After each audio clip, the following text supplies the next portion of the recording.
ಈಗ ಈ ಸರ್ಕಾರ ಬಂದ ಮೊದಲ 3 ತಿಂಗಳಿಂದಲೇ ಈ ಎಲ್ಲ ವಿಷಯಗಳು ಪ್ರಾರಂಭ ಆಗಿದೆ. ನಿಮ್ಗೆ ಯಾರಾದ್ರೂ ಸ್ವಲ್ಪ ನೋಡಬೇಕು ಅಂತಿದ್ದರೆ ಮಾಜಿ ಸಚಿವ ರಾಜಣ್ಣವರು, ಮಾಜಿ ಸಂಸದ DK ಸುರೇಶ್ ಅವರ ಸಾರ್ವಜನಿಕ ಚರ್ಚೆ ಆಗಷ್ಟೇ ಈ ಸರ್ಕಾರ ಬಂದಿತ್ತು. 2023 ಆಗಸ್ಟ್ ಇರ್ಬೋದು.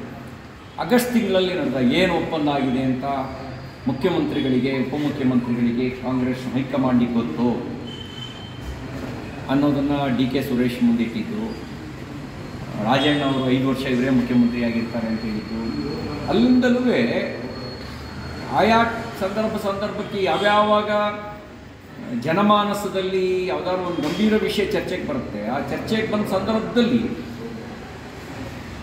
ಈ ಮುಖ್ಯಮಂತ್ರಿ ಬದಲಾವಣೆ ಅನ್ನೋ ವಿಷಯವನ್ನು ಮುನ್ನೆಲೆಗೆ ತಂದು ಇದೇ ಪ್ರಮುಖ ಚರ್ಚೆ ಆಗುವಂತೆ ಮಾಡುವಂಥ ಪೊಲಿಟಿಕಲ್ ಸ್ಟ್ರಾಟಜಿಯನ್ನು ಮಾಡ್ಕೊಂಡು ಬರ್ತಾ ಇದ್ದಾರೆ ಅಂತ ಅನಿಸುತ್ತೆ. ಇಲ್ಲ ನಮಗೇನು ಯಾರು ಮುಖ್ಯಮಂತ್ರಿ ಆಗ್ತಾರೆ ಅನ್ನೋದು BJPಗೇನು ಸಂಬಂಧ ಇಲ್ಲ, ನಮಗೇನು ಸಂಬಂಧ ಇಲ್ಲ.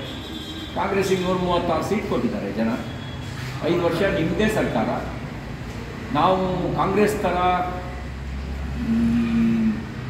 ಕಾಂಗ್ರೆಸ್ಸೇತರ ಪಕ್ಷಗಳನ್ನು ಡಿಸ್ಟೆಬಿಲೈಸ್ ಮಾಡುವಂಥ ರಾಜಕಾರಣದಲ್ಲಿ ನಂಬಿಕೆ ಇಟ್ಟಿಲ್ಲ ನಮಗೆ. ಈಗ 90ಕ್ಕೂ ಹೆಚ್ಚು ಬಾರಿಗೆ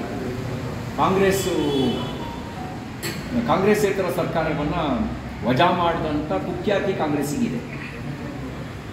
120ಕ್ಕೋ ಏನೋ 122 ಬಾರಿನೋ ರಾಷ್ಟ್ರಪತಿ ಆಡಳಿತ ಹೇರಿದ್ದೆ. ಅದರಲ್ಲಿ 90ಕ್ಕೂ ಹೆಚ್ಚು ಬಾರಿ ಕಾಂಗ್ರೆಸ್ಸೇತರ ಸರ್ಕಾರಗಳನ್ನು ರಾಜಕೀಯ ಕಾರಣಕ್ಕೆ ವಜಾ ಮಾಡಿದಂಥ ಕುಖ್ಯಾತಿ ಕಾಂಗ್ರೆಸ್ಸಿಂದಿದೆ. ಆ ಥರದಲ್ಲೇನು BJP ನಂಬಿಕೆ ಇಟ್ಟಿಲ್ಲ. ನಂಬಿಕೆ ಇಟ್ಟಿದ್ದರೆ ಭಾಳ ರಾಜ್ಯಗಳಲ್ಲಿ ವಿಪಕ್ಷಗಳ ಆಡಳಿತವೇ ಇರ್ತಿರಲಿಲ್ಲ.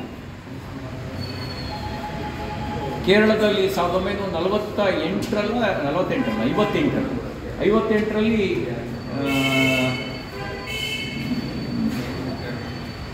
ನಂಬೂದ್ರಿಪಾಡ್ ಸರ್ಕಾರವನ್ನು ವಜಾ ಮಾಡಿದರು ಜವಾಹರ್ಲಾಲ್ ನೆಹರು. ಅಲ್ಲಿಂದ ಶುರುವಾಯಿತು ಕಾಂಗ್ರೆಸ್ಸೇತರ ಸರ್ಕಾರವನ್ನು, ಮೊದಲ ಕಾಂಗ್ರೆಸ್ಸೇತರ ಸರ್ಕಾರವನ್ನು ವಜಾ ಮಾಡಿದ್ರು.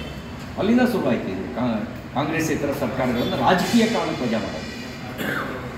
ಯಾವುದೋ ರಾಜಕೀಯ ಬಿಕ್ಕಟ್ಟು ಬೇರೆ, ರಾಜಕೀಯ ಕಾರಣಕ್ಕೆ ವಜಾ ಮಾಡೋದು. ಇಲ್ಲಿ SR ಬೊಮ್ಮಾಯಿ ಅವರ ಸರ್ಕಾರವನ್ನು ವಜಾ ಮಾಡಿದ್ದು ಫ್ಲೋರ್ ಆಫ್ ದ ಹೌಸಲ್ಲಿ ಮೆಜಾರಿಟಿ ಇರಲಿ ಕಳ್ಕೊಂಡಿದ್ರು ಅಂತ ಅಲ್ಲ. ಒಂದು 15-20 ಜನ ಹೋಗಿ ಸೈನ್ ಹಾಕಿಸಿ ಗವರ್ನರಿಗೆ ಲೆಟ್ರ್ ಕೊಡ್ತಾರೆ. ಆ ಲೆಟ್ರ್ ಮೇಲೆ ಗವರ್ನರು ರಾಷ್ಟ್ರಪತಿ ಆಡಳಿತಕ್ಕೆ ಶಿಫಾರಸು ಮಾಡ್ತಾರೆ. ಈ ಥರದೆಲ್ಲ ಕುಖ್ಯಾತಿ ಕಾಂಗ್ರೆಸ್ಸಿಂದಿದೆ. ನಮಗೆ ಇವತ್ತಿನವರೆಗೂ ನರೇಂದ್ರ ಮೋದಿಯವರು ಯಾವುದಾದ್ರು ಒಂದು ಕಾಂಗ್ರೆಸ್ಸೇತರ ಸರ್ಕಾರವನ್ನು ಡಿಸ್ಟೆಬಿಲೈಸ್ ಮಾಡಿದ್ದಾರೆ. ಹಾಗಾಗಿ ನಮಗೇನು ಆ ಥರದಲ್ಲಿ ಆಸಕ್ತಿ ಇಲ್ಲ. ದುರ್ದೈವ ಏನು ಅಂದರೆ ಕೆಟ್ಟ ಸರ್ಕಾರ ಇದು. ಜನ ಸರ್ಕಾರ ಹೋಗಲಿ ಎಂದು ಬಯಸ್ತಿದ್ದಾರೆ. ನಂಬರ್ ಇದೆ, MLAಗಳ ನಂಬರ್ ಇದೆ. MLAಗಳ ನಂಬರ್ ಇರೋವರೆಗೂ ಸರ್ಕಾರ ಏನು ಬೀಳಲ್ಲ. ಬೀಳ್ಸೋಕ್ಕೆ ನಮಗೇನು ಆಸಕ್ತಿನೂ ಇಲ್ಲ.